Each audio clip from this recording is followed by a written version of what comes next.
Hi, this is Dr. Kimberley Linert, author of Visualizing Happiness in Every Area of Your Life and host of this podcast, Incredible Life Creator. And today I have Debbie Messenger with me. Hey, Debbie. Hi. I am so excited to have you on because you are a fellow creative. I love creating things in colors. And even look from your background, I see you love creating I things do. in colors.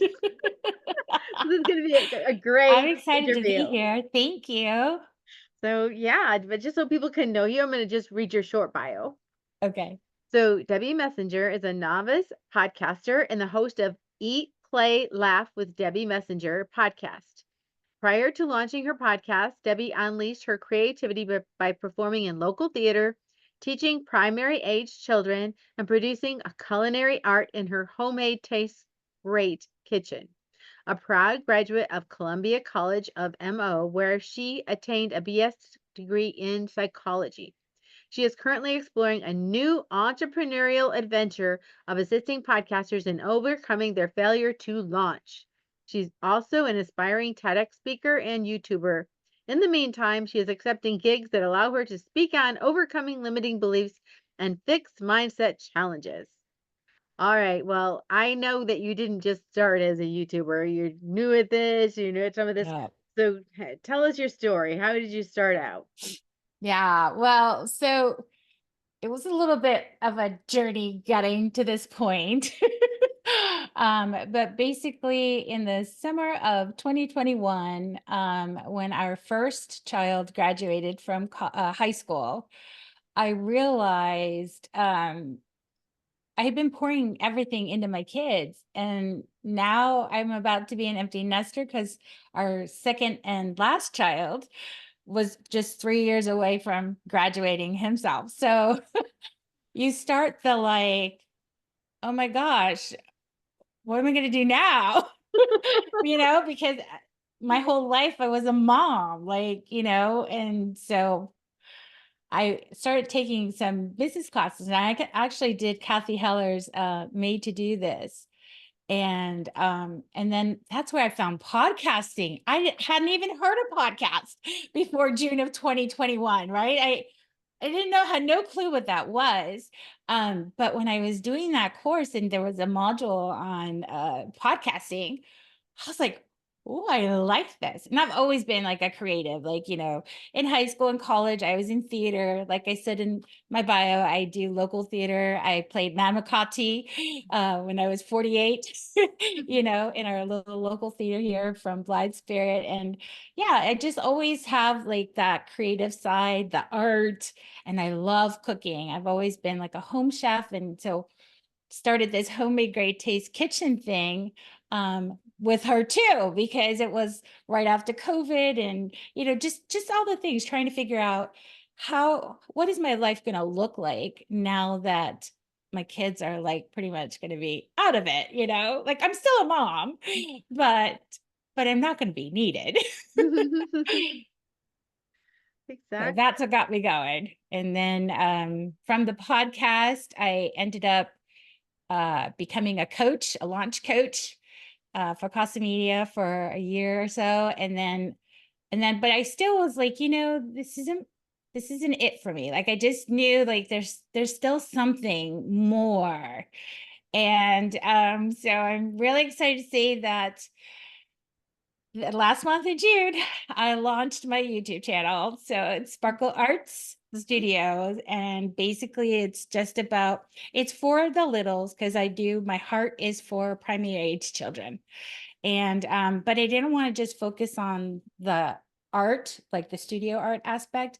I really also want to focus on the culinary. So I want it to be a channel that can be about the arts, where you can unleash your creativity. If you're a little and you need to unleash that creativity, I'm going to be your girl, like we're going to put the sparkle in your life. Yes, yes, and that matches you completely. Yeah. I mean, I see you, your face, you're sparkly, you're happy, and I could see that you'd be appealing to children. You'd Yeah. be able to communicate really well with children.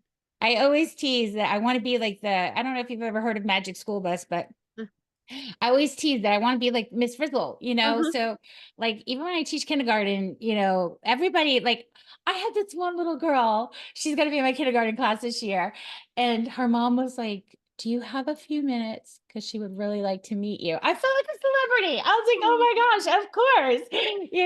Like, it's just, yeah, I want to be that for them. So, like, when we have a unit, if it's a Western unit, I come dressed in my Western gear. If we're talking about patriotism, I'm wearing my red, white, and blue. One of our books is about this penguin who wants to learn how to fly. I've got a tuxedo like shirt. Uh-huh. It's a t-shirt, but it Uh-huh. has like a little tuxedo on it. And then I wear feathers and I really tear it up. And they're all like, I even have parents come back and be like, "What are you wearing today?" And I bet the kids actually love that. Oh my Yeah. goodness. Yeah. And Well, you're saying hey, you're I feel teaching like I have a big kindergarten? Yeah. job.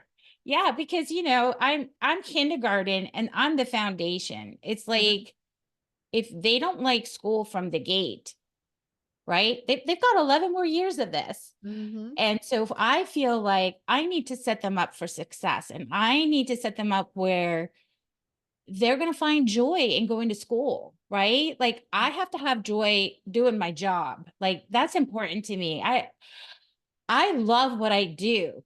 And like that's another story too, because I've been the route of like trying to do all the things that everybody else thinks that I should be doing and not feeling joyful about it, right? Whereas I'm doing the teaching job and I don't care that I'm not making millions of dollars from it. But I come home at the end of the day and I'm still energized because I love what I do. And I have so much fun with those littles, right? Mhm. Whereas if I was doing the thing that everybody expects or thinks that I should be doing because I can be earning more money and stuff like that, it's like that's not always the be all end all, Mhm. Like, and it took me a long time though to figure that out. It wasn't, like I said, until I got to that place where it was like, okay, I've done for everybody else. When do I do for me? Mhm. And that was another part of kind of that like finding myself at this like Mhm. later stage in life. It was like I turned 50 and that was a big, I think that was a big year for me. And it's okay. Like it's not selfish to care about you, Mhm. if that makes sense. Sorry, I get emotional. I don't know why. Well, it's wonderful, and you said some really important things. When is it time for me? You know how many women are asking that day after day after day, and their authentic self, their joy is just being squashed Mhm. every single day, day after day after day, never able to come out as themselves and be themselves and pursue what they want to pursue. And I'm not saying we don't take care of our families or our kids or our responsibilities, but life is Right. just way too short to be going to a job every day. And it's not Yeah. just women either. There's a lot of men that go to a job because they feel the responsibility of providing for their family, and Right. they're going to a job every single day that they absolutely hate. Hate. And it's Yeah, just I not think worth it. that's It eats the away at worst. your life, Yeah. your internal life, your soul when you are doing that. And I can understand sometimes for short times we do have to go and do whatever it takes. Like Right. when we're taking care of a Right. family, all of a sudden you lose your good job and all of a sudden you have to go work somewhere where you really don't want to work. But we've all, probably had to do that at one time or another, but Right. not to stay there, not to Forever. Right. stay there forever. Yeah, Yeah. I So agree. it's just so important, what you said. And the fact that you found it. There's a lot of people still, not finding their joy. And you can see it's on your face. You're just Yeah. glowing. It's exciting, like I love the challenge and I love what I'm doing now because I get to share with art, which is one of my loves. And then eventually, like once it gets going, I'll get to share about the cooking. And, one of my dreams too has always been to be like the next Food Network star, right? Like there's like your little list that you keep of, things that you want to accomplish, I guess the bucket list or whatever. And yeah, like on my list is to travel and to like visit different restaurants. There's this one in Kenya that it's called Giraffe Manor, Uh-huh. and you actually get to eat like breakfast, lunch, or dinner with the giraffes, like peeking into your Oh. window, or and I just think, oh my gosh, like how cool will that be to be on location and be like, oh yes, in the Homemade Taste Great kitchen today, we've got giraffes visiting us, like how cool would that be? And just, I don't know, like, so those are the things that I look forward to. And I still have that on my list. It's like still something that I think could happen, Oh, you're I'm gonna putting get it out there. You're there. gonna get there. I'm gonna have to be like, Dr. Leonard, I made it to Kenya. That's right. That's We're having right. breakfast with the giraffes. You're gonna do a live. You're gonna do a I know, I'm gonna YouTube go live live. or a Yeah. Facebook live, and everybody's gonna see you having lunch with the The giraffes and giraffes. the animals and Yeah. It's, hey, you got to dream. Like I really think that the other one of the things about me, I think, is I also figured out that, and I don't know if we're going to talk about this, so I hope I'm not jumping ahead, but um it's not about chasing happiness, right? It's about living joyfully. And I even talked about that in one of my episodes on my podcast, Eat Play Laugh, because people think that you're trying to find happiness, but what they don't realize is that that's fleeting. Happiness is like a come and go thing, Mhm. but joy is a state of being that you can choose, and that will, no matter what, doesn't matter if you're going through some storms, you can still choose to be joyful as Mhm. opposed to trying to be happy, right? Because happy is kind of that, like, I don't know how to quite put my finger on it, It's but I feel like the situational. joy. Yeah, it's What were you going to say? situational. It's It is situational. like, Something it's good just, happens, you you're light like, up, oh yeah, but it's like you said, it's those little things every day. It's when you wake up in the morning and give your child a hug. That exactly. is joy. That is joy. Might make Yes. you happy too, but that is joy. Where Yes. you get a promotion at work, yeah, you're happy for that moment, but by next month, guess what? It's normal for you. Exactly. It's just Right, normal. and that's why I said it's fleeting. It doesn't, that feeling doesn't stay with you, whereas joy, it doesn't matter what's happening, and please don't misunderstand, because I have been, like, in survival mode for, like, the last, I don't know, 4 or 5 years, I feel like, but if I would just be kind of, like, always trying to find happiness, I would be a very miserable person, I'm sorry to say. Like, I would not exude the joy that I have. So this is like me genuinely, Mhm. because I realize that it doesn't matter if you're going through rough times, it doesn't matter if you have awesome times, right? Because that's life. Life is a Mhm. balance It is of life. having good and bad days, right? It's never going to be always good, Mm-mm. because then how do you even know that that was a good if you Right. didn't have some bad to go with it, right? So I'm not saying that I never want to experience a bad time, but what I'm saying is how you get through that bad time is by being joyful and Mhm. just choosing that, like, this too shall pass, right? Like Mhm. that's a big thing for me. And then finding my faith, because I think before this I didn't really have that God connection. And I hope I don't turn anybody off by saying that, but that was the other thing. Like, besides trying to figure out, well, what do I do now? The other thing that I had to do was to build a relationship with our creator. Um, because I didn't have that. And when I didn't have that, I was miserable. I had high blood pressure. I had uh was pre-diabetic, and just all kinds of things that also will affect your health. Mhm. I mean, so many things from not being joyful, right? So, if you want to talk about not just bad times, but then also the stress and what it does to our bodies, I had to have a come to Jesus moment and just be like, oh, okay, I can't keep going this way, or I may not be here. And Mhm. I've had littles at that time. So I was probably like in my 40s when I went through all of that. Mhm. So it's been a, it's been a walk, it's been a journey, but I'm here and I'm here to tell you that joy is so much better of an option to choose than to be in that, like, oh, woe is me situation, Mhm. because you just don't get out of it when you're like that. Mhm. So tell me about your faith. How is it that you found faith? Oh gosh. Well, part of it was because our daughter at the time, like I said, this was about 10, 12 years ago. Um, she had just went into middle school. It was her first middle school year, and she was starting to get bullied. And it was like she asked to be homeschooled. And both my husband and I had really good paying jobs. I was a director of a preschool, he's a driver for UPS, and we're thinking, you want to be homeschooled. Like, we were these, like, but they're not socialized. Like, they really, that's what you want to do? Like, we're trying to push you into these academic programs, baccalaureate programs and stuff.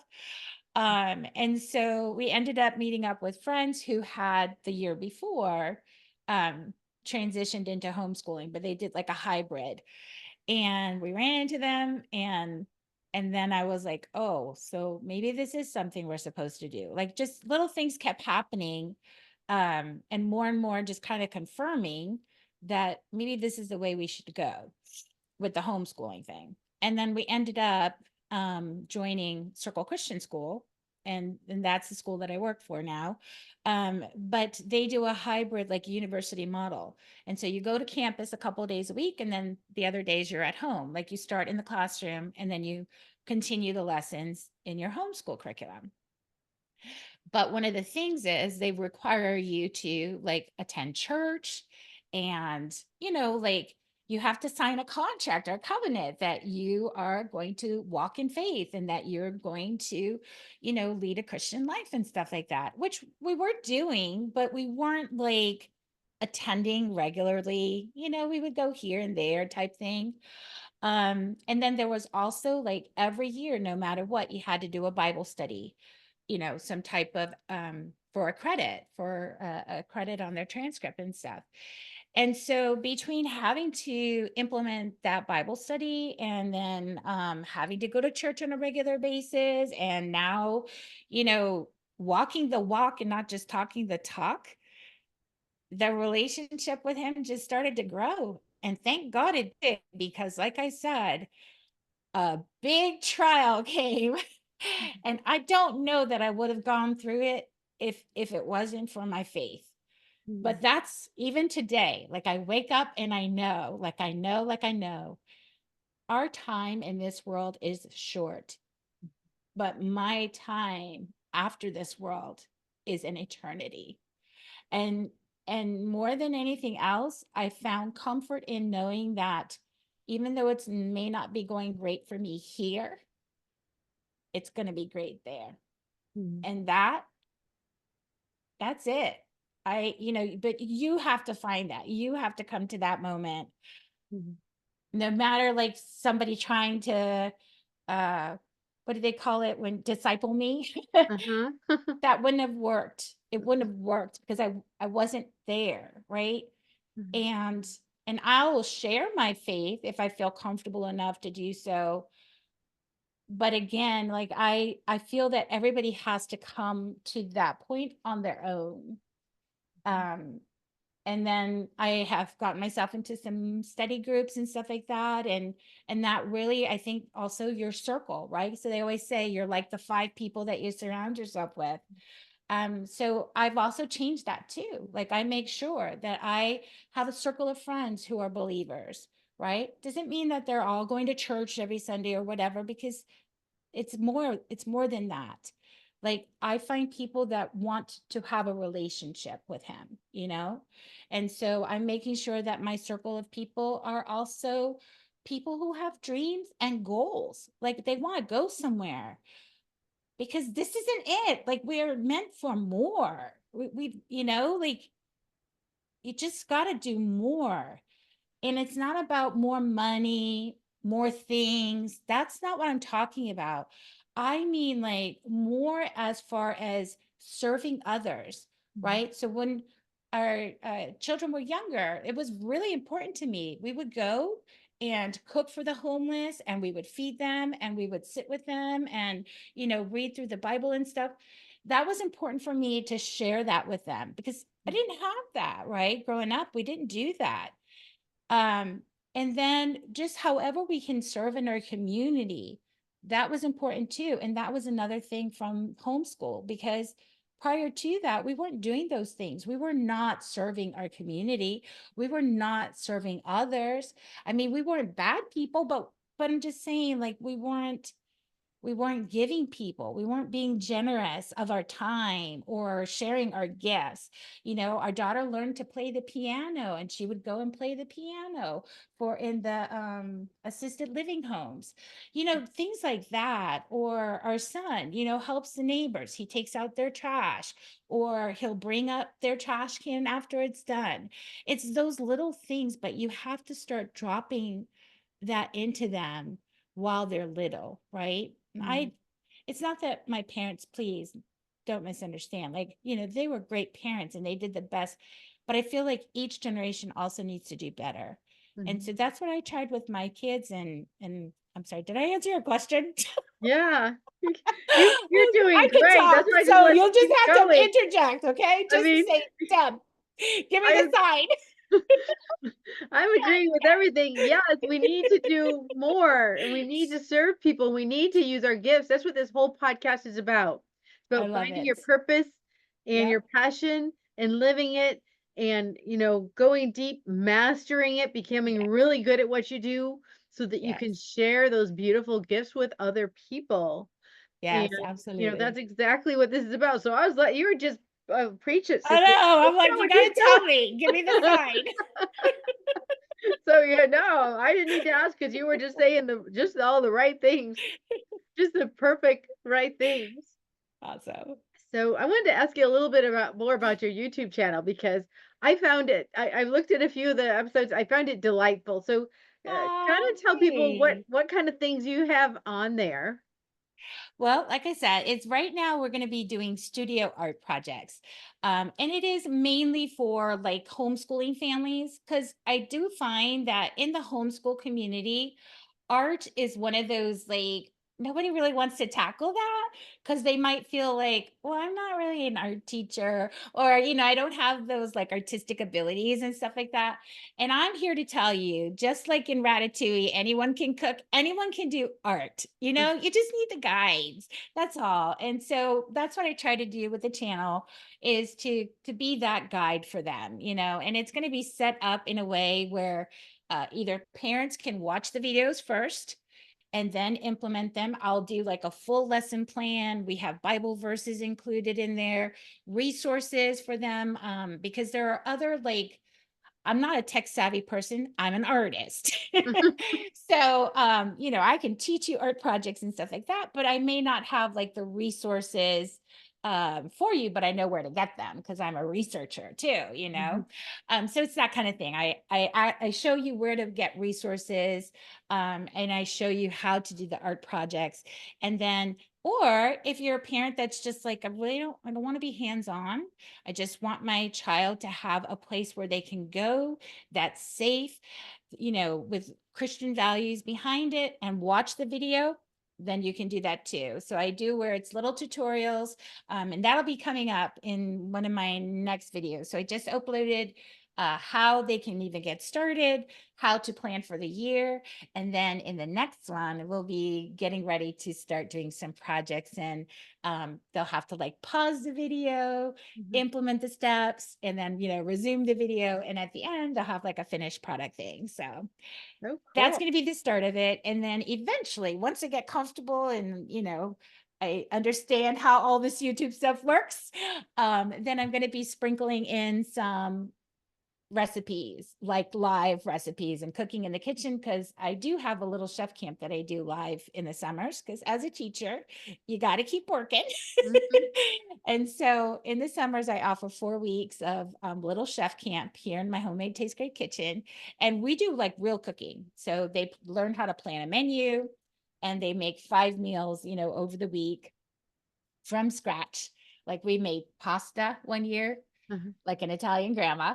Uh-huh. We've done chicken piccata, we've done reductions and just all kinds of fun things. We've made homemade pizza from the dough to the sauce and everything, all the things. So yeah, I'm excited about that. And hopefully, like I didn't realize though that when you have a kid's content, the comments and stuff are turned off, which I didn't realize that. So I don't know. I have to learn how I will get people to be able to connect with me. I don't know, maybe if you know, but so that's something I am going to be working on, is to try to figure out how we can still connect, because connection, I think, is so important when you're building relationships, whether it's YouTube or just anything in life.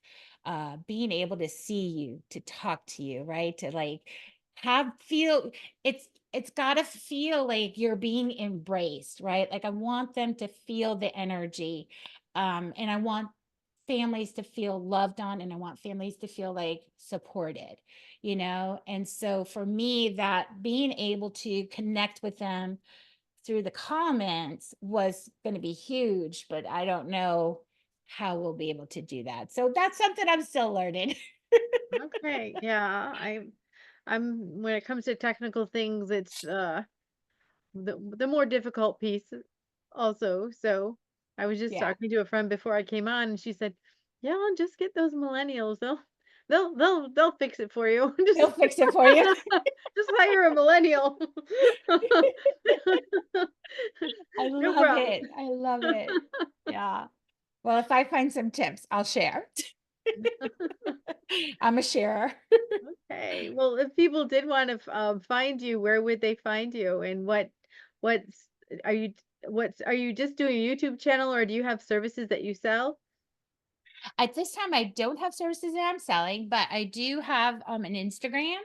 So it's the Debbie Messenger .sas, which is SAS for Sparkle Arts Studio. And then also on Facebook as Debbie Messenger, and I have the Sparkle Art Studio Facebook page. And so hopefully, in the future, I do want to be able to offer maybe some kind of membership group or something like that. But that's like later down the road. For right now, I just want to help and to include art into the program, because having that creative outlet, whether it is cooking or it's doing studio art or it's doing any kind of art, enrichment art, just having that artistic connection, because I feel like it's not just in home out of homeschool, but it's also kind of out of our regular schools too. Always that seems to me that the fine arts, uh, get less attention as opposed to the other subjects. But sometimes by incorporating those fine arts into these other subjects, and that's what I try to do with, Sparkle Art Studio, is I really promote literature. Mhm. So as a teacher and as an educator, I feel like reading is super important. And, so a lot of the projects that we do are based off of storybooks. And that's why I enjoy working with the littles too, because I feel like it's a foundation, like I said earlier. And so by having the stories or something visually for them to follow along with, or to use as kind of that creative jumpstart, if you will, is really huge. So that's another aspect too. All right. Well, now I have a personal question for you. What gives you the most happiness and fulfillment in your life right now at this point? So right now, um, so many things. I love my life. I do. With all the hardships, I wouldn't have it any other way, because it's made me who I am. and so that, but I think finding what I have loved to do and giving myself permission to do it definitely has given me a lot of joy Mhm. or has given me a lot of joy right now, so being able to be creative and come up with ideas, and even if it's just one person, I feel like I'm still sharing that with somebody. And so being able to do that, that's joyful for me. Being able to have a husband who is supportive of, my dreams is huge. That brings me joy. And like I said earlier, like just knowing and having a relationship with my Heavenly Father, like that brings me joy, So my children bring me joy, both my biological and my kids, because, Mhm. my students are my children. Like I have kids who have graduated. Like I was their kindergarten teacher and now they're graduated and they're like coming looking for me, to go to Mhm. their graduations. That's huge. That is I huge. feel old though. Oh. But it's okay. I love that. I think, wow, that you would remember me and want me to be at your graduation. That's huge. So that brings me joy. That And just being with helping people, that brings me joy. If I feel like I've made a difference in your life, that's huge too. love that. Thank you. And kindergarten teachers are really, really, really special people. Mm. So I know my daughter, she had her two kindergarten teachers, the kindergarten teacher and the assistant Assistant, kindergarten yeah. teacher. And I'm telling you what, if we're anywhere near that school, she wants to go in and say hi. I mean, Aw. and she graduated a while ago, and it's just you are just like you're like the teacher, the mom away from home. Mhm. You're their first, look at school and experience for school, Yeah. and they just, I can't speak for everyone, but so Yeah, many I don't people take it love their lightly. Like kindergarten I teachers. know, like, and a lot of people think, oh, just kindergarten. No, it's not just kindergarten. I'm sorry to say, and I feel like you have to have a special personality to deal with the littles, right? But I also want to give kudos and shout outs to the middle school teachers and the high school teachers because I don't know that I could deal with those kids, right? Like I know my limits, and probably it's about fourth grade, like even fifth grade. Now we're pushing it because they're so hormonal. But you give me that little one, and I don't care if they're crying on the first day, by the second day, they'll be fine. It's like, yeah, that's my wheelhouse. So I think it's super important too to give kudos to middle school and high school teachers because I think it just you need to be a special person to be a teacher, period, right? Yes, you do. You definitely do. But yeah, yeah. So, yeah, but thank you so much for being on the podcast today and for sharing all your wisdom and the fun things you're doing. Oh, it has been my pleasure to be on your podcast. Thank you so much for having me. Yeah, so I have one last question before we finish. What is your Okay. best advice on living an incredible, amazing life? Best advice, put God first. Above all else, just put God first. Make time for yourself. I never really got this before, but people will say, fill your cup first, right? It's that like proverbial when you're on the plane and they say, give yourself the oxygen first. Mhm. I never understood, like, why do people always say that? Fill your cup first. What is this all about?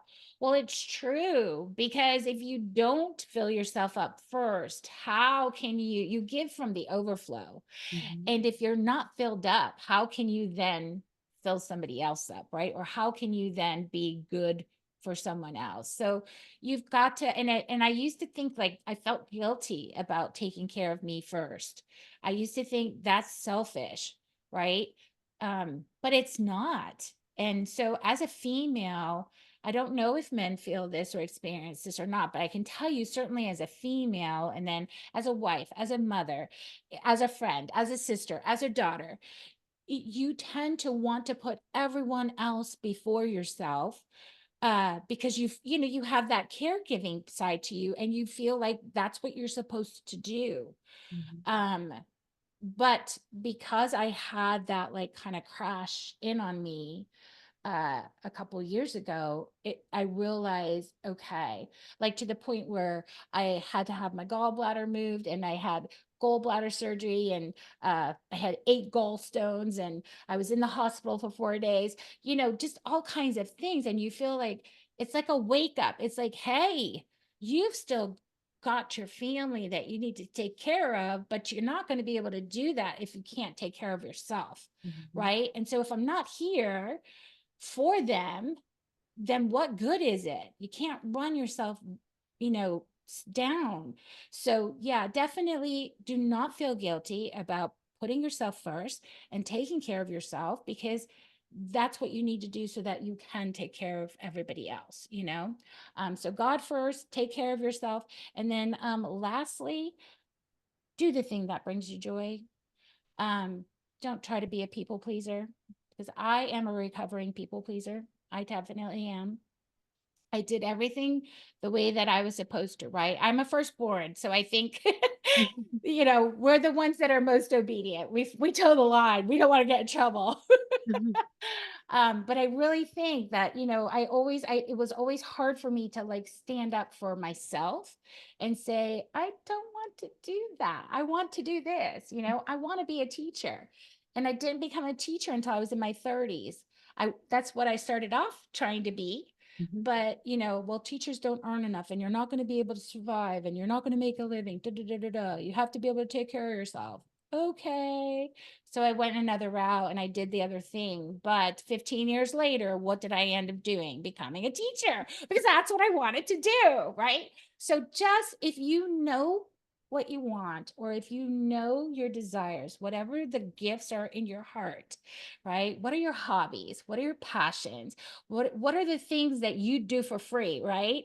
Like those are the things that you want to end up doing, because that's going to lead you to whatever it is that he has for you, right? And look at me now. I'm a podcast, I'm a teacher, but I'm a podcaster, and Mhm. now I'm a content creator on YouTube.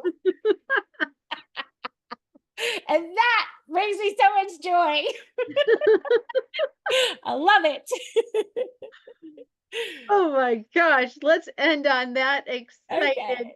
energetic note. Thank you so much, Debbie. Oh, thank you. We'll talk to you again soon. All right. Bye, friend.